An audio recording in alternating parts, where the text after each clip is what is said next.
Olá, minhas queridas, tudo bem? Chegamos ao final da nossa série sobre autoestima e hoje tem bastante coisa para falar, então vamos direto ao assunto. Na semana passada a gente falou um pouquinho sobre identidade e sobre perdão. Hoje eu gostaria de tocar num assunto muito importante com vocês, que é: você carrega algum peso ainda a respeito do seu passado?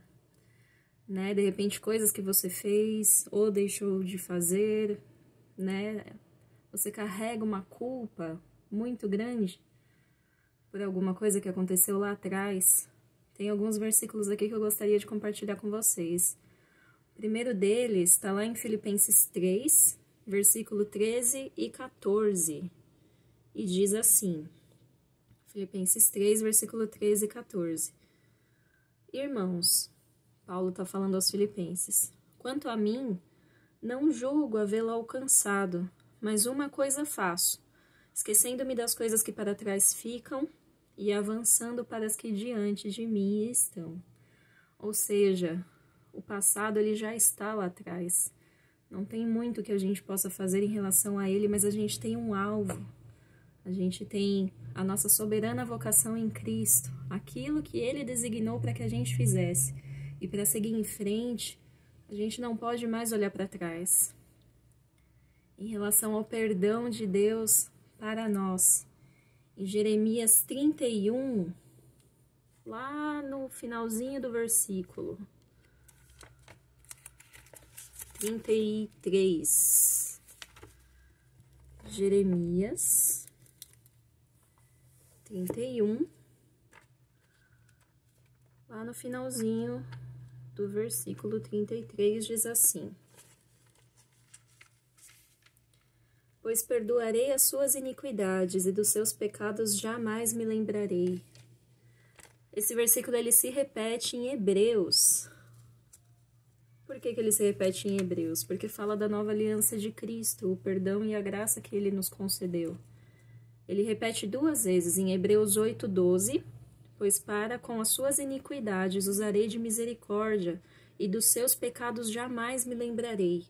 E no capítulo 10 de Hebreus, no versículo 17, ele também repete: também de nenhum modo me lembrarei dos seus pecados e das suas iniquidades para sempre.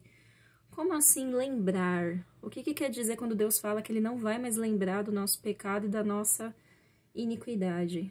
O lembrar aqui se refere a punição. E isso é muito importante pra gente, né? Quantas vezes a gente lembra de erros do nosso passado e continua se punindo, né? E continua auto-infligindo, né? Coisas que trazem sofrimento por uma culpa, né? E algo aqui que eu gostaria de compartilhar com vocês, minhas irmãs, e é muito importante: culpa é muito diferente de arrependimento.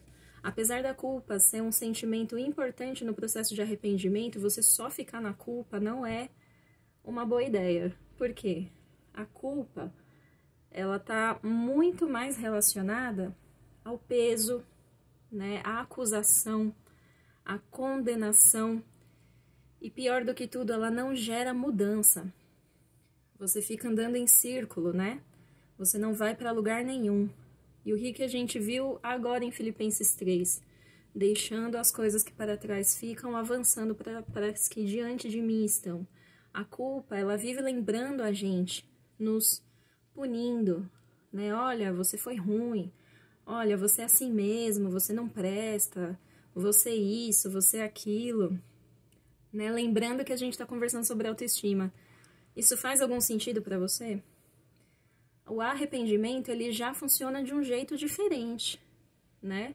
Se tem erros que você continua alimentando, né? Ou às vezes até continua com maus hábitos, lembre-se que a culpa, ela não traz transformação. O arrependimento, sim, né? O arrependimento, ele tá ligado ao processo de conversão. Ou seja, a gente está indo por um caminho, a gente toma outro totalmente diferente. Ele promove mudança, né? E uma mudança profunda, uma mudança de mente. Vocês lembram o que está escrito lá em Romanos 12?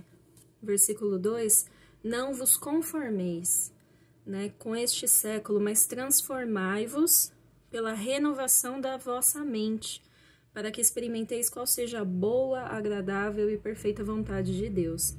Às vezes a gente até chega a questionar a vontade de Deus, mas a gente não lembra que antes de experimentar a vontade de Deus existe uma entrega, né?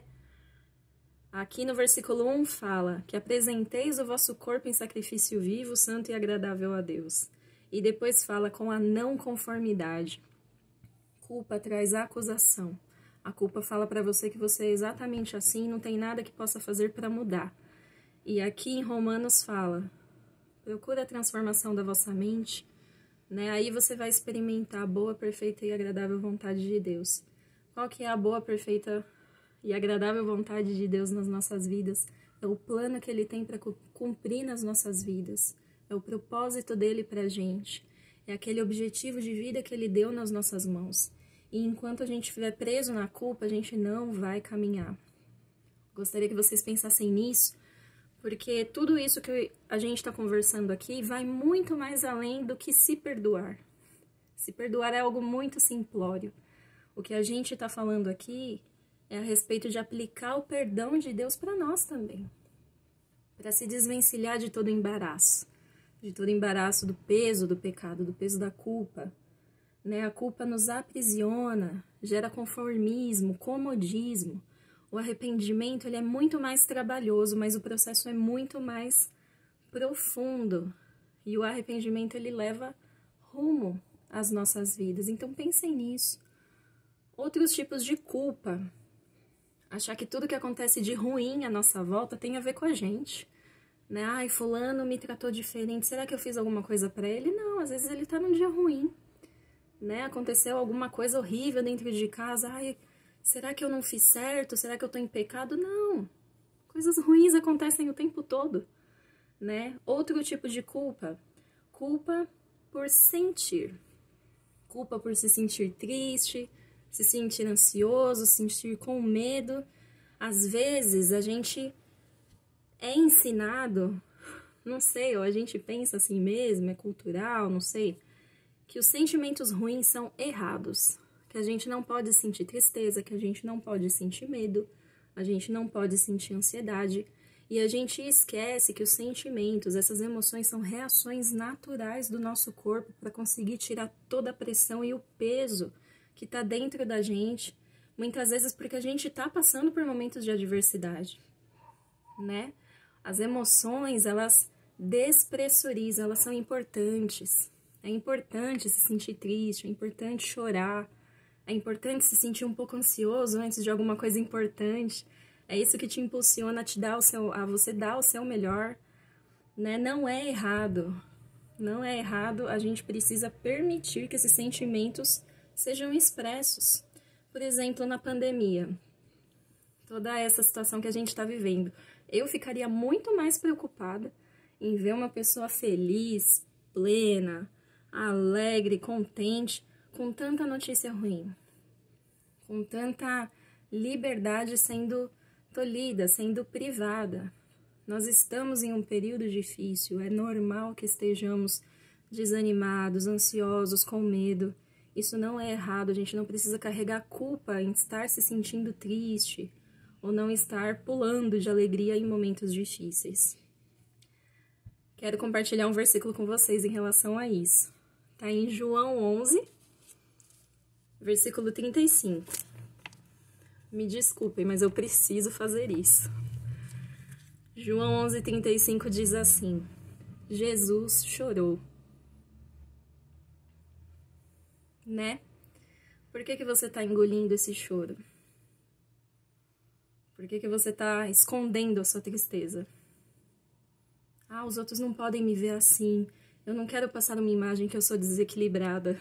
Jesus chorou. O Criador, o homem mais perfeito que pisou na face da terra, não teve medo de esconder os seus sentimentos. A gente não precisa se culpar por sentir, né? Seja mais gentil com você. Seja mais gentil consigo mesmo. Né? Essa dureza de coração também reflete no seu relacionamento com as outras pessoas. Às vezes a gente exige tanto de nós mesmos que a gente não percebe que a gente é muito duro, muito implacável, muito intolerante, muito tudo com as outras pessoas, refletindo esse mesmo rigor que a gente tem consigo mesmo. Mateus 7, versículo 2 e 3, diz assim: pois com o critério com que julgardes, sereis julgados, e com a medida com que tiverdes medido, vos medirão também. Por que vês tu o argueiro no olho do teu irmão, porém não reparas na trave que está no teu próprio?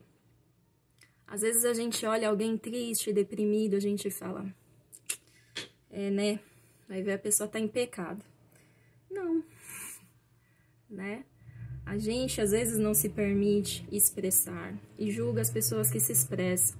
Às vezes a gente não faz por medo e julga as pessoas que fazem, que têm coragem, vão lá e faz. Então pegue mais leve com você, né? Reconheça o seu valor, arrisque, viva uma vida mais leve, sem tantos julgamentos, sem tantas autocobranças. Se tiver que chorar, chore, não tem problema, seja você, porque você tem muito valor. E era isso que eu tinha para falar para vocês hoje. Um beijão, tchau, tchau.